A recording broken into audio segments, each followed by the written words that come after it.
যদি 1 টাকার দুর্নীতি, 1 টাকার কোন ধরনের অসৎ উপায়ের কোন ধরনের আপনারা প্রমাণ করতে পারেন, আমি এই সংসদ থেকে আমরা ইস্তফা দিব। আমার জন্য আমার এলাকার মানুষকে যেন বঞ্চিত করা না হয়। আমি এই সংসদে অনুমতি নিয়ে কখনো বিরোধিতা হয় না, কখনো অনুমতি নিয়ে আমি আপনার বিরোধিতা করতে চাই। আবুল আসাদ আব্দুল্লাহর একটি প্রসঙ্গ যে আলাপটি তিনি করেছেন সেটি হলো বাজেটে এবার তাকে আটকে দেয়া হবে কিনা। আপনাকে টাকা দেয়া হবে না, তো আপনার এলাকায় টাকা দেয়া হবে, এলাকার মানুষের জন্য টাকা দেয়া হবে।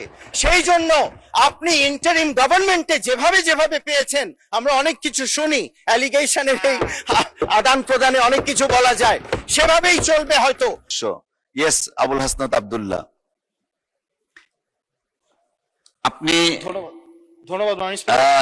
ব্যক্তিগত কৈফিয়ত 1 মিনিট প্লিজ। ধন্যবাদ মাননীয় স্পিকার।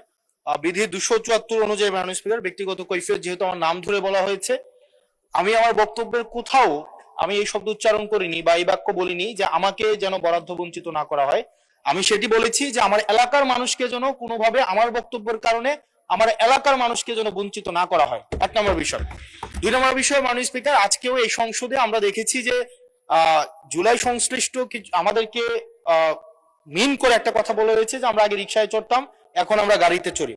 মাননীয় স্পিকার, এই সংসদে আজকে সরকার যারা আছে, আমি আপনাদের কাছে বিনীতভাবে অনুরোধ করব, এখন সরকারের যেই গোয়েন্দা সংস্থাগুলো আপনাদের নিয়ন্ত্রণে, ডিজিএফআই, এনএসআই, পুলিশ, তারপর হচ্ছে মিলিটারি, সবাই আপনাদের নিয়ন্ত্রণে।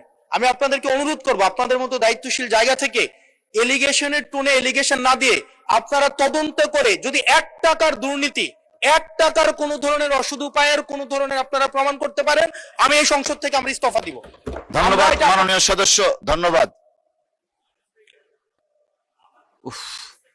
না না, এটা বিতর্ক না, please. No no, take your seat.